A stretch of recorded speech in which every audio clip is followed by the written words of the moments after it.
The smoke rose from the Reichstag like the breath of a dying animal. General Semyon Volkov stood in the ruins of Wilhelmstrasse, watching Soviet soldiers plant red banners on buildings that no longer had roofs. It was May 2, 1945. 2 days ago, Hitler had killed himself in his bunker beneath this broken city. Yesterday, General Weidling had surrendered the Berlin garrison. Today, the guns were silent for the first time in weeks. Volkov should have felt triumph.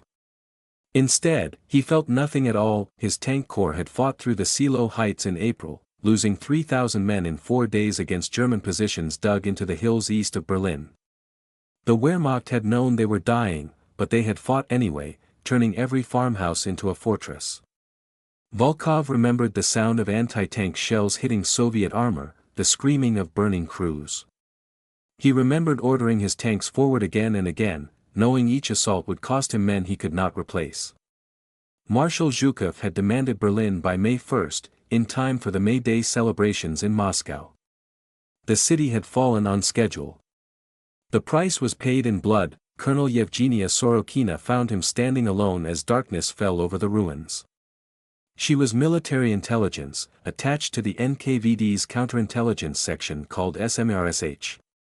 Her job was to hunt traitors, deserters, and those whose loyalty to Stalin had grown weak. She was good at her job. Too good, some whispered. But Volkov had known her since Stalingrad, and he trusted her as much as he trusted anyone in the Soviet system, which was not very much at all.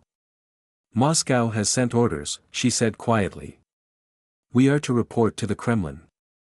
A plane leaves tomorrow morning. Volkov turned to look at her. Her face was thin, worn by years of war and secrets. Why? They did not say. This was how it worked. Orders came without explanation. You obeyed or you disappeared. Volkov had seen generals arrested for victories that came too slowly and colonels shot for retreats that Stalin had ordered himself. The system rewarded results and punished failure, but the definitions of both changed without warning. A hero today could be an enemy of the people tomorrow. Major Arkady Petrov joined them an hour later. He was young, only 28, but the war had aged him. He commanded an artillery regiment that had shelled Berlin for 3 weeks straight, pouring fire into apartment blocks and train stations and hospitals. The Germans had done the same to Soviet cities for 4 years. Petrov told himself this was justice. But tonight, walking through the rubble, he had found a child hiding in a basement. A German girl, maybe 7 years old, starving and terrified. She had screamed when she saw his uniform. He had given her his bread ration and walked away without speaking. He had not told anyone about this. Feeding the enemy's children was not something you reported. The 3 officers gathered in a bombed-out hotel near the Spree River. German wine bottles covered the tables, looted from cellars across the city. Soviet soldiers drank and sang victory songs in the floors above, but here in this dark room, the commanders sat in silence. Volkov poured 3 glasses. They drank without toasting. What do you think he wants? Petrov asked finally. Stalin does not explain himself, Sorokina answered. But you must have heard something. Your people hear everything. Sorokina's eyes were cold. My people hear what they are meant to hear. And what they hear, they do not share with artillery majors. Petrov fell silent. Volkov watched the exchange and understood what was happening. They were all afraid. The war against Germany was ending, but another war was about to begin. A war of suspicion, denunciation, and survival. Stalin had purged his officer corps before the German invasion, executing thousands of commanders in 1937 and 1938. Many believed he would do it again. Victory did not guarantee safety. Sometimes victory made things worse. Successful generals attracted attention. Attention attracted jealousy. Jealousy attracted death. A messenger arrived at midnight. The plane would leave at 0600. They would land at a military airfield outside Moscow. Cars would be waiting. Volkov read the orders twice, looking for hidden meanings. finding none. He thought about his son, killed at Kursk 2 years ago. He thought about the letters he still wrote to the boy every night, letters no one would ever read. He thought about what it meant to survive when so many others had not. "Get some sleep," he told the others. "Tomorrow will be long." But none of them slept. They sat in the darkness, listening to the distant sound of celebration, waiting for dawn and whatever judgment it would bring. Somewhere in the ruins, a dog was howling. Somewhere else, a woman was crying. The war was over, but its ghosts were everywhere, and they would not be silent for a very long time. The engines screamed against the storm as the Li-2 transport plane shook through clouds thick as wool. Rain hammered the aluminum skin like machine gun fire. Inside the cabin, a dozen Soviet commanders sat on metal benches, gripping handholds, trying not to look at each other. The aircraft had been designed from American Douglas DC-3 blueprints, built in Soviet factories, and flown by pilots who had survived 4 years of war. It would hold together. It had to. General Volkov pressed his back against the vibrating wall and closed his eyes. The last time he had flown to Moscow was 1942, after losing a battle near Voronezh. German panzers had broken through his lines, encircling 2 divisions. 12,000 men had been captured or killed. Volkov had expected to be shot. Instead, Stalin had studied him for 10 minutes without speaking, then assigned him to command a new tank corps forming in the Urals. "Do not fail me twice," the general secretary had said. Volkov had not failed again. But he knew that past success meant nothing. Stalin's favor was like weather in the steppes. It changed without warning. Colonel Sorokina sat across from him, reviewing documents in her mind. As an intelligence officer, she had memorized files on every senior commander in the Soviet military. She knew their weaknesses, their mistakes, their secrets.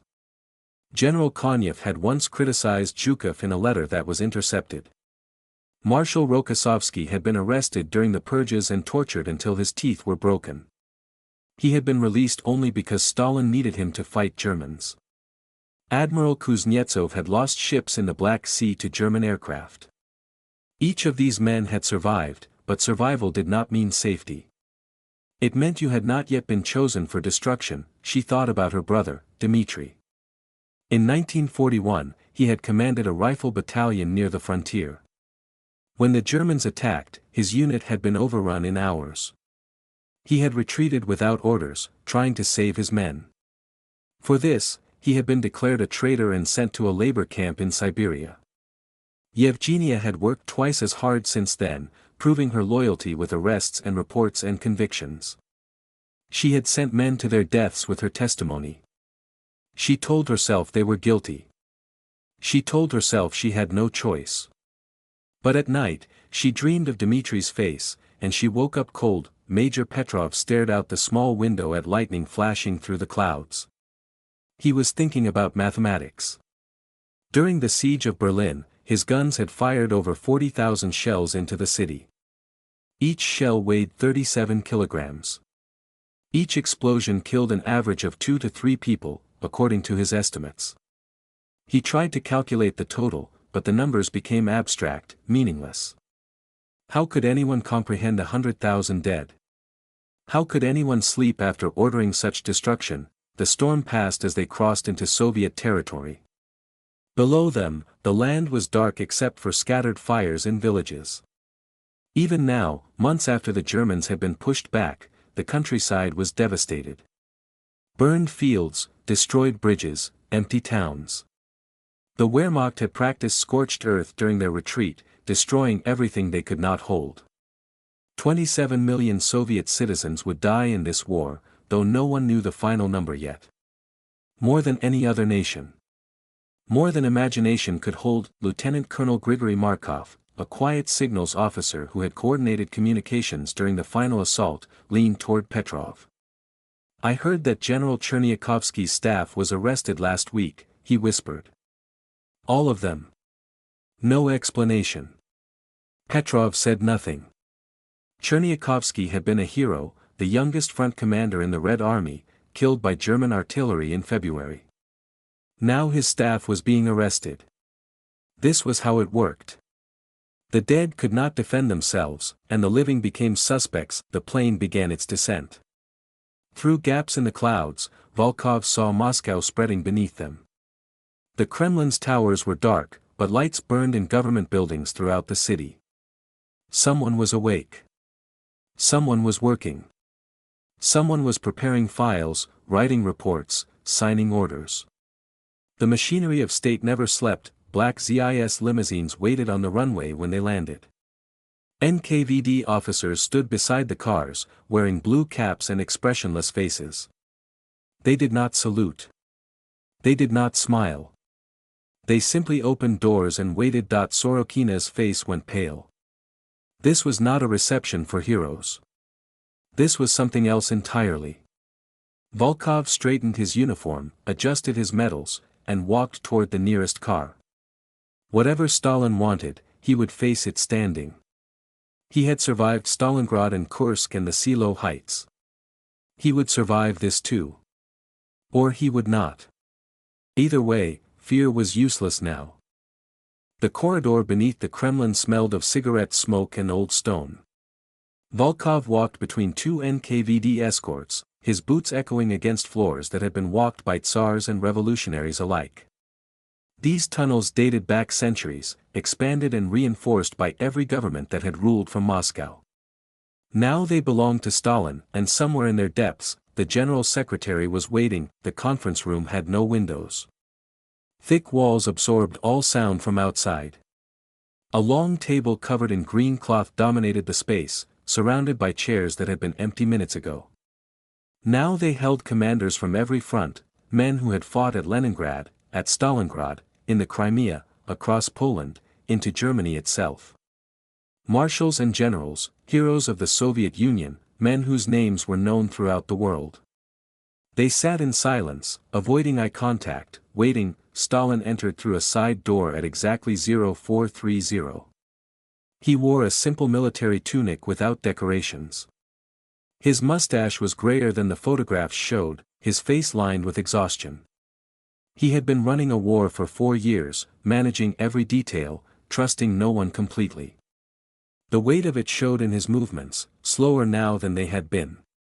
"Sit," he said, though everyone was already seated. He walked around the table, passing behind each officer, close enough to touch them. Volkov felt the hair rise on his neck as Stalin approached. The general secretary stopped, placed a hand on Volkov's shoulder, then moved on without speaking. The message was clear: I know you are here. I know what you have done. I have not yet decided what it means. The war in Europe is finished, Stalin said finally, settling into his chair at the head of the table. But history does not stop. History asks questions, and I have questions for each of you. He lit a cigarette, the flame briefly illuminating his yellow eyes. Tell me what you believe now that Berlin has fallen. Not what you think. What you believe.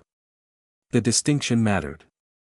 In the Soviet system, thoughts could be hidden, but beliefs were supposed to be transparent, aligned perfectly with party doctrine. To have the wrong belief was to be an enemy. Marshal Konyev spoke first, offering careful words about socialist victory and the inevitable triumph of the working class. Stalin listened without expression. General Rokossovsky praised the Red Army's courage and the wisdom of its leadership. Stalin nodded slightly. One by one, the commanders spoke, each delivering variations of the same careful script. When the questions reached Sorokina, she kept her voice steady. I believe the intelligence services protected the motherland from sabotage and betrayal, Comrade Stalin. It was a safe answer. Stalin looked at her for a long moment, then moved on. Major Petrov was the last to speak. He was the most junior officer in the room, summoned for reasons he did not understand. When Stalin's gaze fell upon him, he felt his throat tighten. Well, Major? What do you believe? Petrov tried to form the expected words. They would not come. Instead, something else emerged, something dangerous. I believe we won, Comrade Stalin. But I do not believe we are finished paying for it. The room went silent. A marshal 3 seats away actually stopped breathing. Stalin's expression did not change, but his eyes focused with new intensity. Explain. The victory cost us everything, Petrov continued, knowing he could not stop now. We lost 20 million people, maybe more. We destroyed cities to save them. We became hard because we had to be hard. I believe the war changed us in ways we do not yet understand, and the cost of that change has not yet been calculated. Stalin stubbed out his cigarette. For 10 seconds that stretched into eternity, he said nothing. Then, unexpectedly, he laughed, a small, cold sound. The young one speaks truth. Victory has a price. Defeat has a price. Even survival has a price. He produced a folder from beside his chair. Tonight, we will discuss who pays. He opened the folder and began reading names. Accusations followed each one. A general who had given orders resulting in unnecessary casualties. A colonel who had spoken too warmly with American officers. A signals officer whose radio codes had been compromised. And then, near the bottom of the list, Major Arkady Petrov, accused of showing weakness to the enemy by providing food to a German civilian. Volkov's fist clenched under the table. Sorokina's eyes flickered toward Petrov. The young major sat perfectly still, understanding now why he had been brought here. This was not a celebration. This was a trial, and the verdict had perhaps already been decided. Stalin closed the folder and smiled. Each of you will have the chance to speak. By morning, I will decide who leaves this room as heroes and who leaves as enemies of the state. He lit another cigarette. We have many hours. Let us begin. The ashtrays had overflowed hours ago. Dawn light crept through ventilation grates, casting thin lines across the smoke-filled room.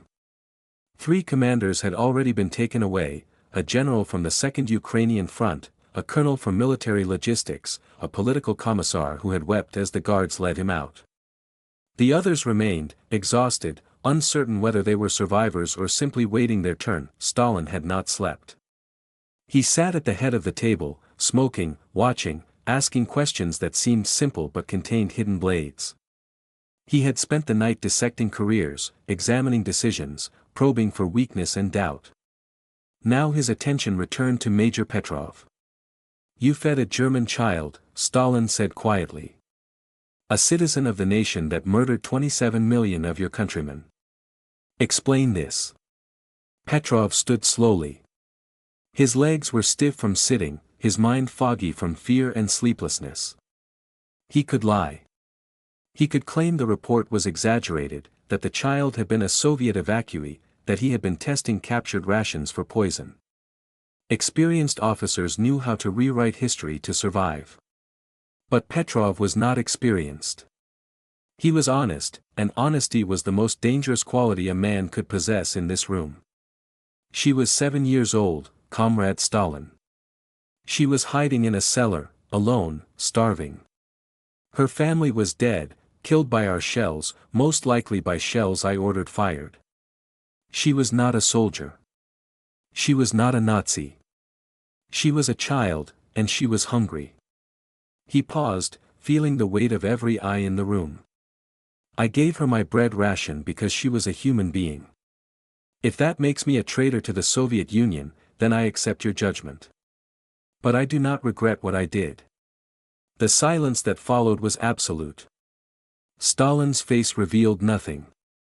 Then, movement at the edge of the table. General Volkov was standing. Comrade Stalin, I must speak. Every marshal, every general, every colonel in the room turned to stare. No one interrupted Stalin's interrogations. No one defended the accused. This was suicide. Volkov's voice was steady. At Stalingrad, during the encirclement of Paulus's army, I captured a German lieutenant. He was wounded, barely conscious. He carried a photograph of his children, 2 daughters, very young. I was supposed to send him to the prisoner camps, but I knew what happened in those camps. I knew he would die. He paused. I let him escape. I told my adjutant he had died of his wounds. I have never reported this to anyone. Stalin's cigarette had burned down to his fingers.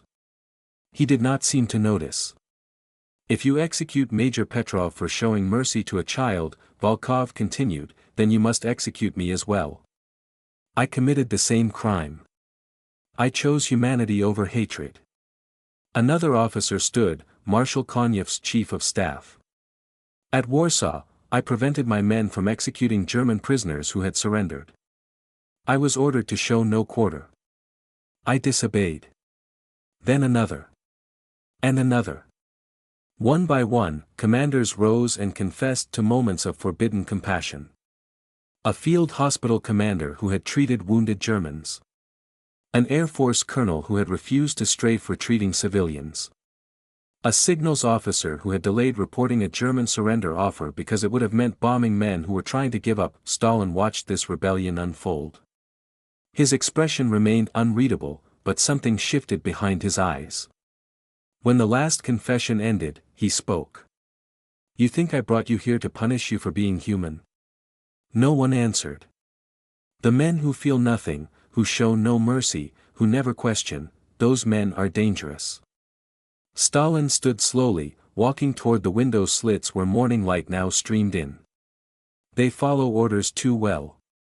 They will follow anyone's orders. German officers followed orders.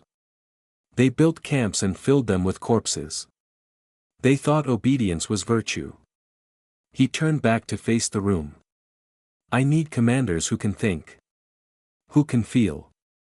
Who can look at a child and remember why we fight. The Soviet Union will face new enemies. America. Britain. Perhaps others. Against such enemies, I need men, not machines. He pointed at Petrov. You will be promoted. Not despite what you did. Because of it. The room exhaled. Petrov felt his knees weaken. Sorokina closed her notebook, in which she had been recording names of those who confessed. She looked at the list, then slowly tore out the page. Hours later, the commanders emerged from the Kremlin into Red Square. The morning sun warmed stones that had seen revolutions and purges and parades. Soviet soldiers swept away yesterday's rain. Church bells were ringing somewhere in the distance. The first time in years they had sounded like celebration instead of warning. Volkov walked beside Petrov. Do you believe him? The young major asked. About needing human commanders. Volkov considered the question carefully. I believe he meant it tonight. Tomorrow, he might believe something different. That is how he survives. They stopped at the edge of the square. The war was over. Another one was beginning, a cold war, a secret war, a war of suspicion and silence. But for this moment, standing in the spring sunlight, they were alive. They had believed dangerous things and spoken forbidden truths and somehow survived. Sorokina watched them from a distance. She thought about her brother in Siberia, about the men she had condemned, about the page she had just destroyed. Perhaps belief was not something given to you. Perhaps it was something you chose, moment by moment, in the space between orders and conscience. She turned and walked toward her apartment, carrying the weight of that choice into whatever came next.